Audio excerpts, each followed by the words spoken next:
Hey, howdy ho, everybody. This is Postmortem Nightshade, one half of your wonderful, amazing, charming, ghastly ghost birds, and joining me this evening is... Solatro, how's it going? Woohoo! Whoop, whoop, whoop. We are so sorry, you guys. You know, life's been hectic, life's been crazy, but we haven't forgotten about y'all. We are back here again, and as promised, we're going to be bringing you another episode in the DC department.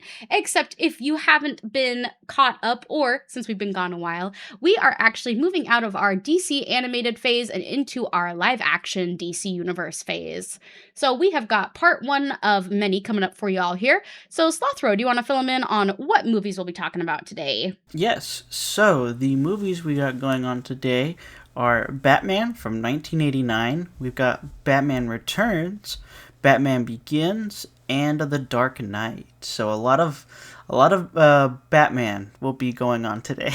So much Batman. I feel like Batman was really only that's not true. We've got the 1970s Christopher Reeve Superman that was explored a little bit, but I feel like Batman really was kind of that pivotal introduction for most people to the DC universe, and mostly was just the only superhero in DC getting live action. Am I misremembering any of that, Slothro? I don't think so. That's what I was thinking too. Like the Superman was like the really big one that came out that really was a part of the DC universe, and then from there these movies, especially like I'm pretty sure the cartoon for wasn't the cartoon for Batman first, or was that one live action TV show of Batman first? I can't remember. Yeah, I'm pretty sure the movies that we're going to be talking about, the 89 Batman came out first, and then Batman I think really took off with Batman the Animated Series, and that was in the 90s. Oh, okay. Just before we get going here, Slothro, what do you think is so appealing to mass audiences? It seems that Batman is always got a big hype train. I'm a big fan of Batman. You're a big fan of Batman.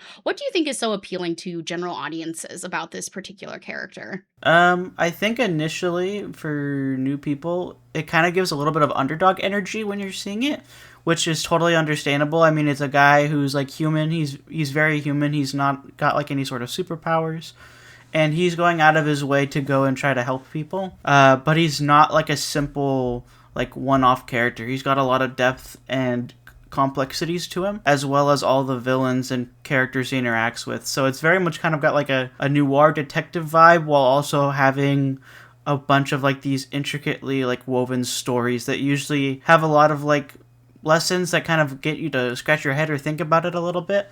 So Batman is definitely not I'm trying to think of the word, a foreign like concept of that. Essentially, that's what I at least think Batman. Why he's so appealing to a common audience is that he's just kind of like an underdog to him.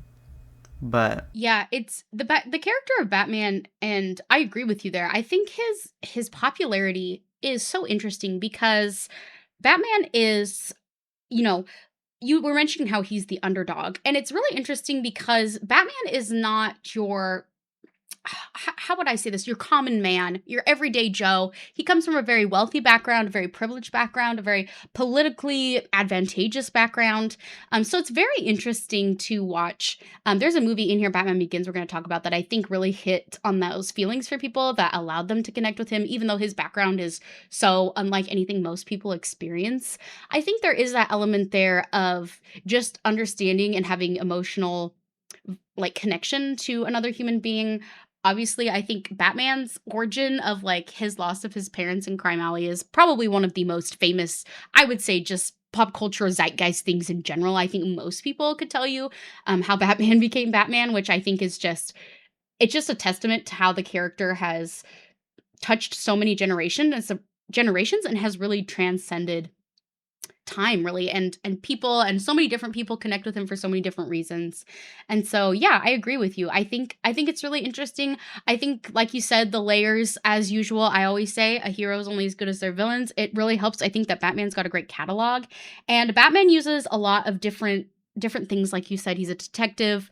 He uses his smarts, he uses technology, he uses his strength. He's always training to become better and a better fighter. And so I think there's that element too of Batman seeing the system not working and taking it into his own hands and actually trying to make a difference. So I think that element there too of some people feeling Especially, I think in modern times, that is such a true feeling where you feel like the system is failing and you feel hopeless and helpless. And so I think Batman as a character is just a great catharsis for maybe that feeling. But I think we'll touch on that a little bit more in the Batman Begins section. But moving right along here, sorry for the slight tangent. And just as we're going to the DCU, I thought it was very interesting how many movies just have been live action Batman ones. So, Batman 1989, what did you think of this one, Slothro? So this is definitely a movie that exists for me, at least. So the Batman 1989 is definitely a time of its era kind of movie.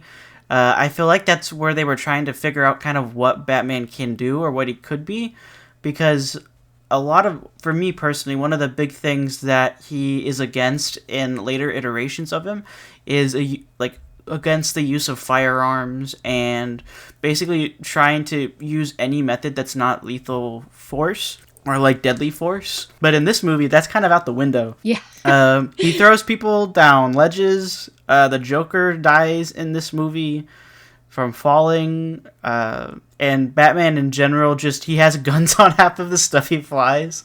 So there's a lot of emphasis on guns in this movie. And what was also interesting is something that's not usually touched on at all is they made Joker the person that was responsible for Batman's dead parents. And that Yeah. is never explored, I feel like, anywhere else, at least that I can remember. And so that was a very interesting concept to explore. And it kind of makes you, I guess it kind of added a little bit of weight to the Joker for Batman, which I think actually probably helped a little bit in this movie's favor. But that being said, the Joker part of this movie was it's definitely something. He's definitely probably not my favorite Joker for sure. They went kind of he kind of reminds me of was his name the Twister? Oh, Trickster. If you guys have seen the CW version of the Flash, he kind of Oh, reminds yeah. me of like a knockoff version or a poser of the Joker. That's not actually the Joker. He's just some guy that's like a poser guy. But anyway, this movie, it had a lot of, there was still a lot of good moments that I did like. I think a lot of the set pieces had a lot of character and a lot of polish to them, and it made them feel lived in, which I thought was really cool. I was kind of a bit surprised at the villainy kind of aspect of this, and like people, like especially towards like when the Joker's like tossing out money towards the third part, they're kind of exploring the corruption of Gotham. And so there's a lot of really, really interesting ideas. I just think they're not really executed all in the best way possible. But for it being a movie of its time and not really having anything to go off of besides the comics, I think they did a pretty interesting and like a pretty good job of like getting a Batman to the screen. Yeah, that's super interesting. I loved what you said about the exploring of the concepts around the corruption of Gotham. But I wanted to ask you too, just listening to you talk about that, I was curious, what did you think of Tim Burton's stylization of Gotham and a Batman? Um, I don't like the. Okay, so for me, I think the Batcave was cool. The car was cool. For me, the headpiece needs to not be a neck brace or a neck cast for like a broken neck, because that guy, he basically, the way he fights, it kind of just looks like he's like swinging his arms around a little bit with a neck brace on. So I guess, hey, if Batman needed to fight after having a neck injury, he'd be your guy. But other than Right. that, I think overall, the intricacies and concepts of Batman, I think, were pretty interestingly shown here. The aesthetic was also pretty nice. I was a big fan of the soundtrack, I will say. If any of you guys out there have played the classic Lego Batman game, then a lot of the songs that you hear actually in the game are actually from this movie.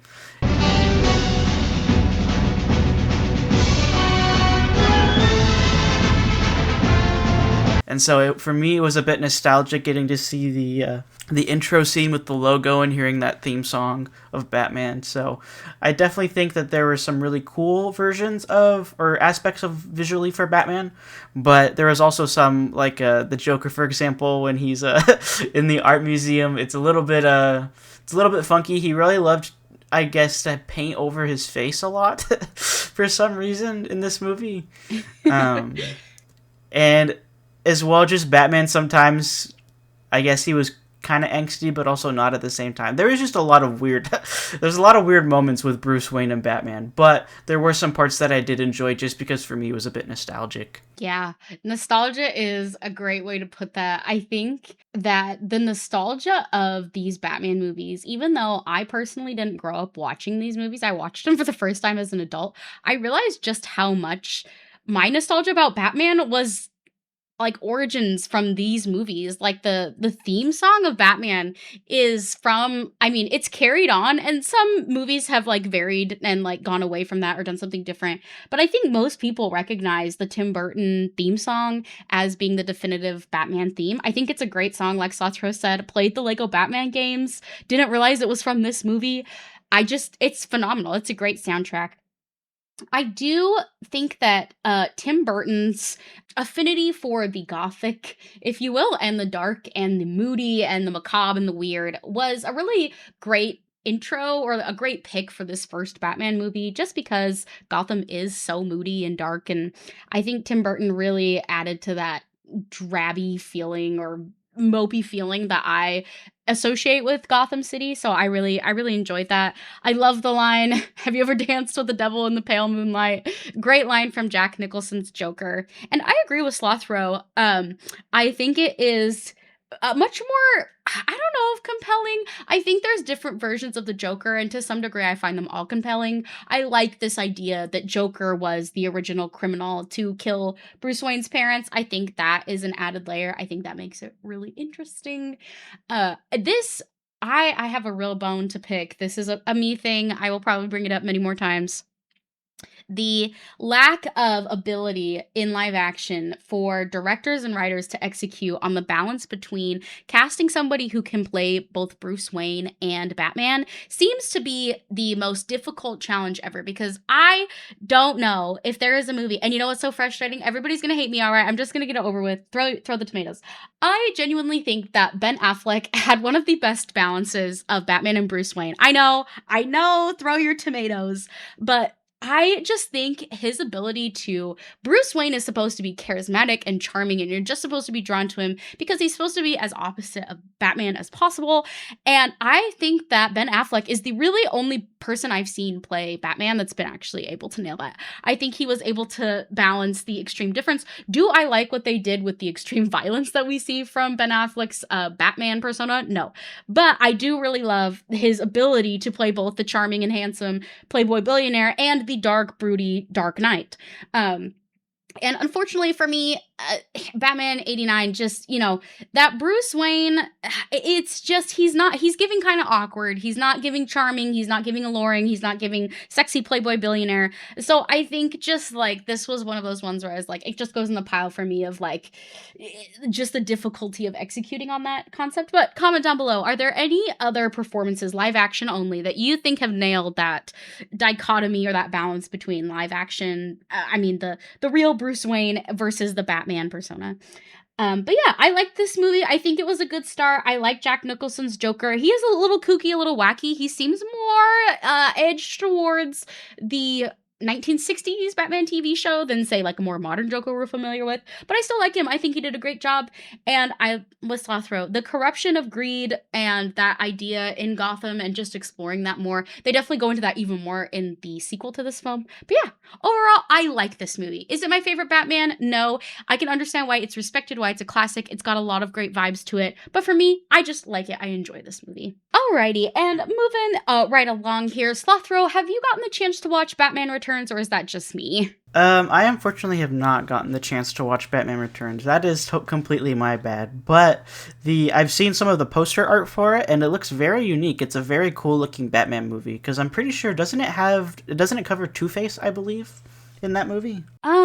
It actually, let me double check. I was thinking, I don't think so, but now I'm doubting myself. Okay, it doesn't. Okay, it does not. It covers, this is the one with, Catwoman and the Penguin. Oh, okay. And so this one stars Michelle Pfeiffer is our Catwoman, and of course the amazing, wonderful, love him so much, Danny DeVito is our Penguin. Of course, Michael Keaton returns to reprise his role as Batman in this movie. I don't know if this is a hot take or not. Not entirely sure. I actually prefer Batman Returns to Batman 1989. So comment down below which of those two films is your favorite. Of course, Tim Burton returns for this movie, Batman Returns, and I think he dialed his aesthetic up to 100, and I love it. I live for it. It is such a beautiful, amazing, cool Gotham in the snow, and it's just oh, it just feels so real and tangible, even though this is a totally fictional city. I just love it. I love the aesthetics, the gargoyles, the snow. It's so moody. I love it. I love it. I love it. And I think that the penguin is what Danny DeVito does the most amazing job. The penguin is such a weird, bizarre, gross character. And like, it is ingrained in my memory when he bites that guy's nose with his little sharp teeth. It's totally crazy. But I love it. It's so great. And of course, Catwoman's introduction. Oh my gosh, Michelle Pfeiffer is so hot in this movie. It is insane. I know that everybody kind of forgot about her after Anne Hathaway played Catwoman, but for me, like, as far as live action's concerned, I think Michelle Pfeiffer for me is my definitive Catwoman. She is amazing. Her costume is amazing. I love the creation of it. I love just like her introduction. It's great. Love it so much. And her origin story in this one is very much like, it's very kooky, very Tim Burton, very out there. The cats bringing her back to life and everything. And of course, how could we forget Mr. Shrek, the true villain of this movie? Again, long before Shrek came out, but going back and watching that, it's such a crazy name. But yeah, anyway, great work there. Let me just double check. I'm pretty sure. Yes, it is Christopher Walken who plays Shrek. He does a great job. Very sinister, very terrible. Your classic, very rich guy that is trying to, use his business to ruin the world. That whole thing. But yeah, this is a great movie. It takes place around Christmas time, so there's a Christmas aesthetic there, and the penguins that live under the zoo, and yeah, the ending of this movie is so great, of just Catwoman trying to get rid of Shrek and Batman's pull to her, and trying to keep her from the darkness to bring her to the light, all that kind of stuff. It's so fun, it's so kooky, it's weird and dark and gross, so definitely be aware of that going in, but definitely like this movie better than the 1989 version. And that takes us out of the 80s and 90s, and we're gonna go jump way ahead here. These are probably, I don't know, the most famous live action Batman anything ever. So here we go. We are going into Christopher Nolan's Batman trilogy, starting here with Batman Begins. Slothro, how do you feel about this movie? What are your thoughts? So for me, this movie definitely is. I hate to say it, it's a step up from the 1989 because it's just the 1989 is just. I feel like it's its own entity entirely, at least compared to these movies. So with Batman Begins, we already have like a whole new cast of characters. So a whole new vibe, different aesthetic, everything. The key difference is that unlike the Joker, in a startup movie, we focus on Ra's al Ghul, which is played by Qui-Gon Jinn from Star Wars. Liam Neeson, there we go. So unfortunately, Darth Maul does not show up in this movie, but that would have been really awesome. But anyway, Qui-Gon Jinn teaches Batman the ways of being Batman. And so you kind of get an origin story, again, of seeing Batman's life kind of leading up to the moment where he becomes Batman. And I thought they did a really good job in this movie, actually. I thought they explored a lot of the intricacies of, like, leading Batman, at least initially, to why he wanted to actually become the Batman. And it's kind of cool that they show you have, like, his training arc. Because a lot of the time you end up not actually seeing his training arc. You just kind of see him become Batman. So he just kind of went from just a regular rich guy to all of a sudden being able to fight multiple baddies at once with no problem. So they definitely do a great job with that in this movie. I think Gotham's aesthetic is also pretty cool in this. It misses a bit of the gothic vibe from the 1989, but I think for the overall part that it's trying to portray of like Gotham being like gritty and run down, they do a very good job of that in this movie. So I would say overall, I am forgetting the name of the Batman actor. Christian Bale. Christian Bale. I don't know why I was forgetting him. So Christian Bale does a really good job as playing Batman. I just think of memes every time I think of Christian Bale. So that's why my brain was playing it was playing so many different memes that I've seen of Christian Bale in my head. But he does a really good job of portraying Batman, and I actually prefer this version of Alfred compared to the 1989. Like the one in 1989 did a really good job for that movie specifically, but I feel like Alfred, for me personally, growing up with later movies and later iterations of Batman, he just didn't fit the vibe for me as much as one like this in this series or trilogy of movies does.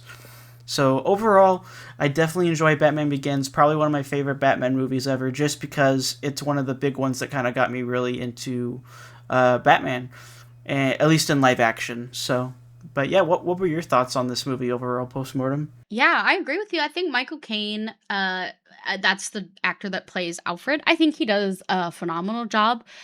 He delivers a very iconic monologue in the sequel to Batman Begins, The Dark Knight, that is just, it's great. It's, another one of those pop culture things that's just ingrained that a lot of people will recognize.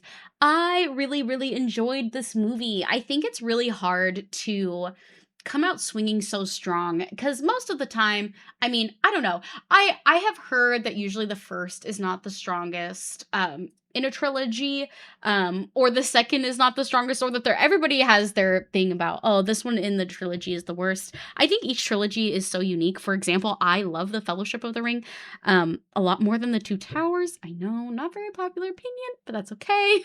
So for me, I really enjoy Batman Begins. For the longest time, I liked it better than The Dark Knight. I know, it's crazy, but The Dark Knight has grown on me. It has overtaken Batman Begins. I like The Dark Knight better now. But Batman Begins is so solid. Like Slothro said, we mentioned before, I am so sick to death of seeing Batman starting on the streets. It drives me crazy. It's like, oh, the first few years of him as Batman. I'm like, we know, we've seen it done. Please do something else. But like Slothro said, I agree 1,000%. I love getting to see his arc before he goes onto the streets of Gotham, of him going through the trenches and working really hard and having to put in all the effort and learn and hone his skills and actually see the training that goes into that and how that is connected with his relationship with Ra's al Ghul. I find it really interesting and fascinating, and I enjoyed it a lot. Again, biggest pet peeve about these movies, just in general, about the Christopher Nolan movies, the Batman element was the most focused on, and I feel like everything about Bruce Wayne was just kind of a background element, which is kind of disappointing to me because I feel like that leaves out an entire half of what makes the Batman mythos interesting. So that's kind of a disappointment. And the Bruce Wayne in this universe is terrible. He's so not good at, you know, putting his persona out there and, being opposite to Batman. Like it wouldn't take a lot of figuring out to guess that he was Batman, just because he's kind of a jerk and he's terrible and he's not charming. And yeah, I don't know what the thought process was behind that, why, and it never changes throughout the rest of the trilogy. So yeah, definitely not a great Bruce Wayne. But as far as Batman's concerned, we're talking top tier stuff. Very interesting, very cool, very futuristic and high tech. The tank Batmobile, I still don't really know how I feel about it. I always am a big fan of the Batmobile. It does make sense. But yes, his interesting Batmobile design is very interesting. Slothro, what do you think of the Batmobile design? I definitely think it's a stark difference from the one from the 1989, that's for sure, which definitely has more of like a car aesthetic. I definitely like it. I think it's cool looking. For me personally, from like a cool looking vehicle perspective, it's cool. For being Batman's vehicle, it doesn't give me like the sleek energy of trying to be like sly. It feels like he's about to break through a whole building with his car. So that's one aspect of it, which I think they kind of missed a little bit. They should have made it a little bit more kind of sleek or like more reserved. But I think overall, from a vehicle's point, it's really cool. But from a Batman's car, probably not my number one choice of a Batman vehicle. Yeah, I would agree. I like it when the Batmobile, I mean, practicality is fine, but I do like a cool look. I do like a sleek look. And a tank just feels, like you said, like he's trying to knock down a building, and I'm like, that doesn't really seem to fit the Batman vibe, property damage and all that. But, it's all let us know in the comments. What's your favorite Batmobile? Do you like the tank Batmobile? But yeah, honestly, and Liam Neeson's Ra's al Ghul is so good. I love him so much. It was amazing casting. He does such a good job in this role. It's so compelling and interesting. I'm kind of bummed that he dies, that he doesn't get to come back. But yeah, I love his work in this movie. It's so good. But yeah, a solid start to the trilogy for sure. Yeah, and that leads in actually to probably, I would say one of if not probably the most famous DC movie ever to be released, which is The Dark Knight. Just because of the performances and the overall arc of the story, and I would say honestly the presentation.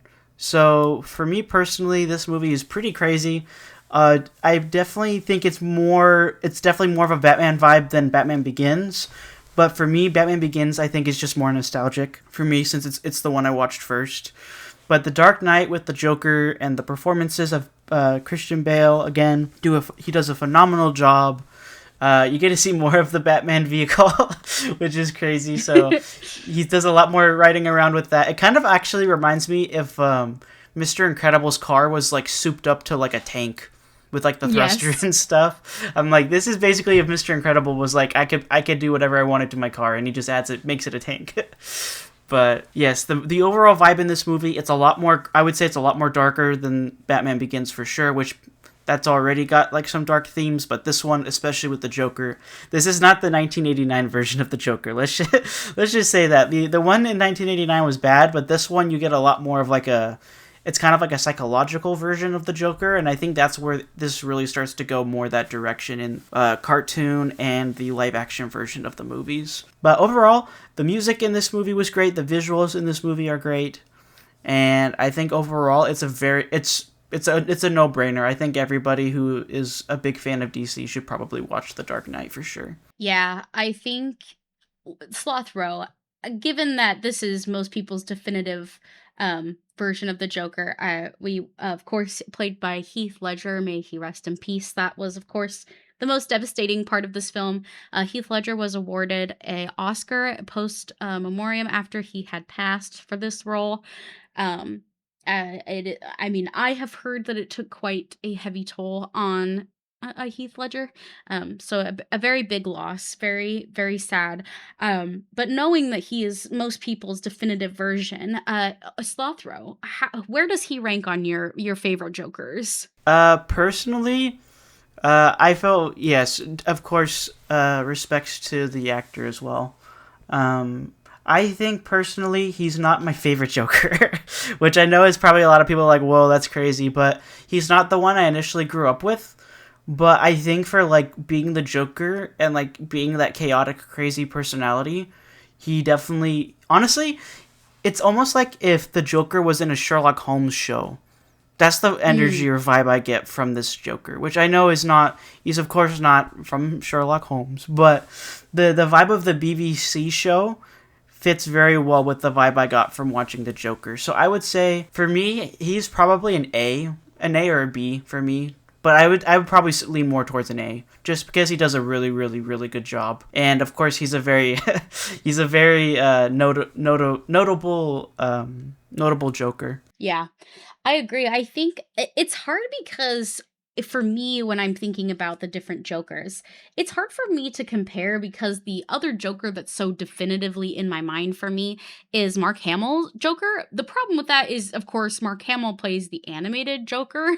So for me, it's kind of hard. I feel like Heath Ledger is the definitive Joker in live action, whereas I feel like for me, then I grew up, like Slothro said, with Mark Hamill's animated Joker. So I would say they're both S tier for me, but on different playing fields.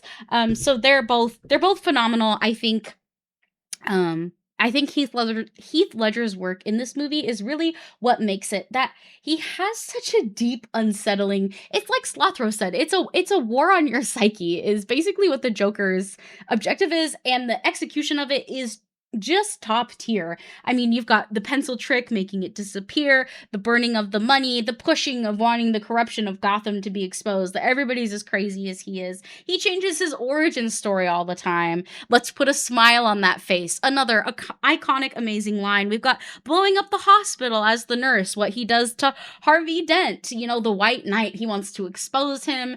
And then he kills Rachel. There's just so like I think too, not just the performance, but the credit to the writing. There's so many depths and layers, and just like the writing on the chaos that the Joker is. He's just an entity of evil and chaos, and the execution in this film of that is just it's incredible. It's amazing. And of course, it's a great philosophical, posing concept idea of, are people inherently good, or are they just masking it, in order to get by? But really, if given the chance, they would enact on those impulses or those less than savory ideas. And so you've got that great philosophical drive. And then, of course, the hatred and disdain that exists between Batman and Joker. And Joker's thinking that, they're two sides of the same coin, right? They're the same person. And Batman having to grapple and struggle with that. A great theme here.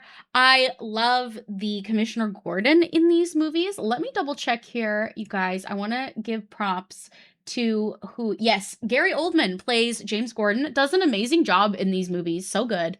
Does a great job in this one. So yes, the interrogation scene, obviously, with Batman and the Joker is great. It's amazing. And the interactions and the acting between Christian Bale and Heath Ledger in that interrogation scene is so, it's mesmerizing. You can't look away. You can't look away. And that's true of this entire movie, really. You are just being drug along for the ride, whether you like it or not. And it's great. I love the makeup work on Heath Ledger as the Joker. So good. And then the facial mannerisms he does, he constantly is licking his face, and then he will set off explosives and is just so nonchalant about it. And the comedic moment with him coming out of the hospital and the detonator is not working. And of course, I love the look of Harvey Dent's Two-Face in this. So horrifying and gross and grotesque. And yeah, this movie is so good, and it feels like there's so much going on that it shouldn't all work together, but it does. It somehow all comes together. It's all connected. It's all propelling the themes and ideas of the story, and it's so rich and engaging and mesmerizing. I think that's why this movie is so beloved and so well respected. But yeah, just check out The Dark Knight. If you haven't, please watch Christopher Nolan's trilogy. They're great. Next week we'll be covering the last movie in the trilogy. So please, please, please, please watch Batman Begins, watch The Dark Knight, watch The Dark Knight Rises. They're all amazing films, amazing, amazing work. But I was thinking, just talking about the practical effects and how the faces look.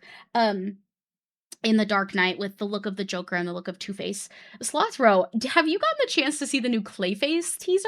I have, or not the newest one, but I have seen the initial trailer and the teaser of like the melting face and stuff, and it's very freaky. Parts of it actually remind me a lot of the Lego game, because that's what I grew up with. But I'm very interested to see how that could possibly, like, for me mentally, like, relate to these movies, like trying to imagine what Clayface would be like in these, or like kind of similar to that. But yes, it does.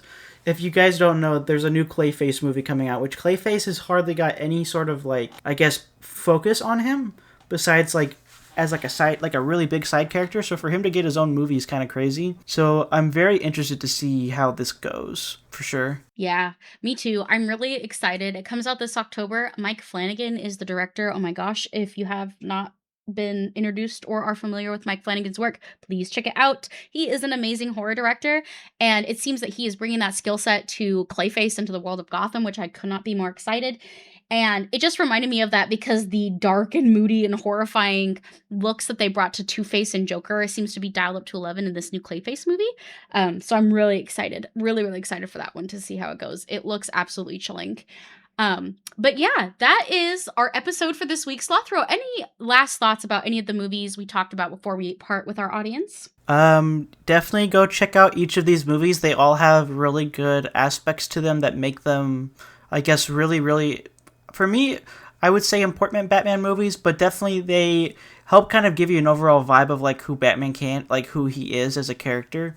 And I think all these movies kind of attribute that at least to like the history of it. So if you want to see it from like a historical perspective, I'd definitely recommend these movies. But for me personally, out of all these, I personally, just because of nostalgia, is Batman Begins. But of course, The Dark Knight's really, really good. Yeah. Yeah, I agree. Check them out. There's some great Batman history, some great film history. I think some definitive all-time greats. Easily The Dark Knight is one of those all-time great cinema in general. So definitely check that one out if you want to check some great classic cinema off your list. But yeah, all of these movies are great. I enjoy them a lot. I think The Dark Knight is probably my favorite, although very, very closely following up Batman Returns. Love that one. It's a great one.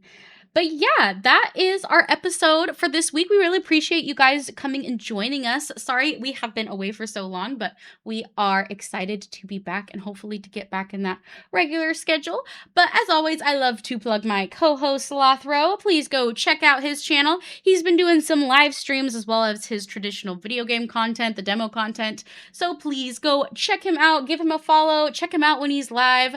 And yeah, please go to his channel, like and subscribe. We would love to see you all over there.